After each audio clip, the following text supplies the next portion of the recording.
भारत की आजादी का विस्तृत इतिहास। भारत की आजादी की कहानी केवल मंडाइट सातशेज़िन की तारीख तक सीमित नहीं है, बल्कि यह सदियों के संघर्ष, बलिदान और जागरूकता की कहानी है।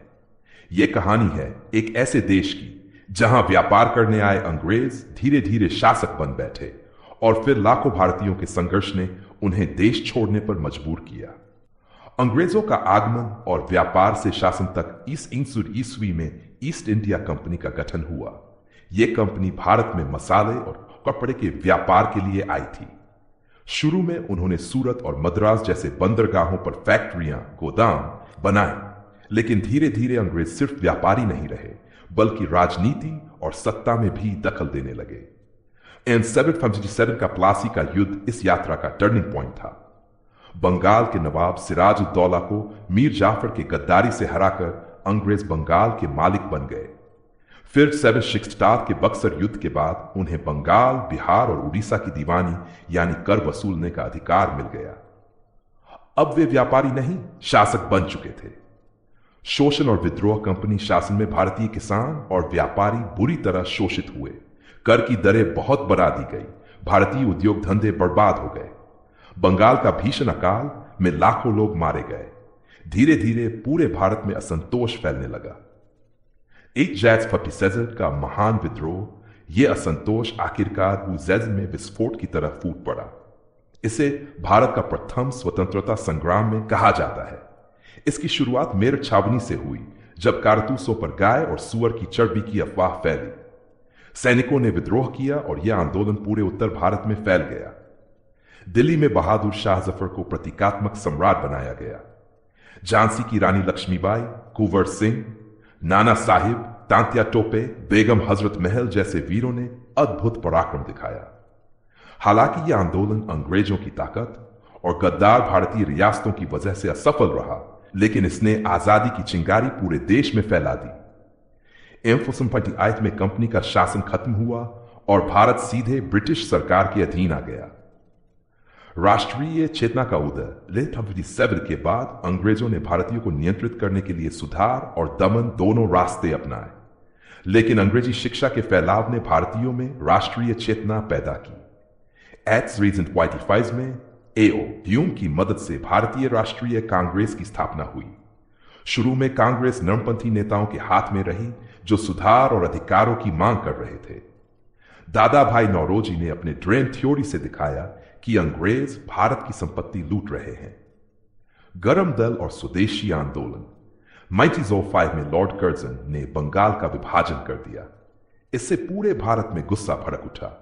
लाल बाल पाल, लाला लाजपत राय, बिपिन चंद्र पाल, बाल गंगाधर तिलक ने स्वदेशी और बहिष्कार आंदोलन शुरू किया। तिलक ने नारा दिया, स्वराज मेरा जन्मसिद्ध अधिकार है और मैं इसे लेकर रहूंगा। इसके साथ ही उग्र क्रांतिकारी भी सक्रिय हो गए। भगत सिंह, राजगुरु, सुखदेव, चंद्रशेखर आजाद जैसे नौजवानों ने बम, गोली और शहादत से अंग्रेजों को चुनौती दी।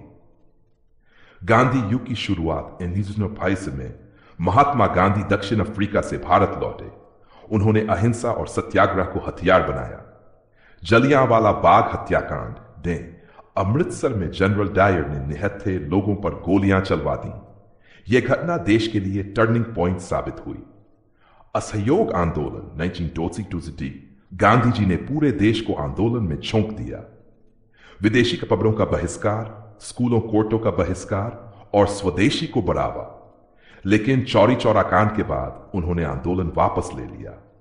नमक सत्याग्रह, अंग्रेजी नमक कानून तोड़ने के लिए गांधी जी ने साबरमती से दांडी तक 200 मील का ऐतिहासिक मार्च किया।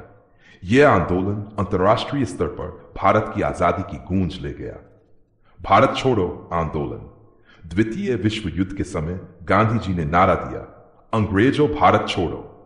पूरा देश जेलों में चला गया, लेकिन यह आंदोलन जनता के दिलों में स्वतंत्रता की ज्वाला बन गया। नेताजी सुभाष चंद्र बोस और आजाद हिंद फौज गांधी के हिंसक आंदोलन के साथ साथ सुभाष चंद्र बोस ने सशस्त्र संघर्ष का रास्ता चुना। उन्होंने जापान और जर्मनी की मदद से आजाद हिंद फौज बनाई। उनका नारा, तुम मुझे खून दो, मैं तुम्हें आजादी दूंगा, लाखों भारतीयों की में जोश भर गया। आजादी की ओर कदम निंटास द्वितीय विश्व युद्ध खत्म हुआ। ब्रिटेन आर्थिक रूप से मजबूर हो गया। भारत में हिंद ताजिकिस्तान नौसैनिक विद्रोह और आज हिंद फौज के मुकदमेजों को एहसास दिला दिया कि अब भारत पर शासन करना नामुमकिन है। तो सिलसिले में लॉर्ड माउंटबेटन ने सत्ता हस्तांतरण की योजना बनाई, लेकिन दुखद हार कि भारत का भानकर पाकिस्तान बनाया गया। लाखों लोग विस्थापित हुए, सांप्रदायिक दंगे हुए और अनगिनत जाने गई। इंपेंडेंट अगस्त 1966 स्वतंत्र भारत आखिरकार वह दिन आया जिसका इंतजार सदियों से था। 15 अगस्त 1947 की मध्यरात्रि को भारत आजाद हो गया। पंडित जवाहरलाल नेहरू ने ऐतिहासिक भाषण दिया, At the stroke of the midnight hour, when the world sleeps, India will awake to life and freedom. Bharat एक आजाद राष्ट्र बना, हालांकि इसके साथ ही बंटवारे की पीड़ा भी जुड़ी रही। निष्कर्ष, भारत की आजादी कोई एक दिन की कहानी नहीं थी। यह सैकड़ों साल के संघर्ष, त्याग और बलिदान का परिणाम था। झांसी की रानी से लेकर भगत सिंह तक, गोखले से लेकर गांधी तक, सुभाष बोस से लेकर पटेल तक, हर व्यक्ति ने आजादी की मशाल जलाने में योगदान दिया। आज हमें यह याद रखना होगा कि यह स्वतंत्रता हमें सहजता से नहीं मिली, बल्कि लाखों शहीदों के लहू से सींची गई है।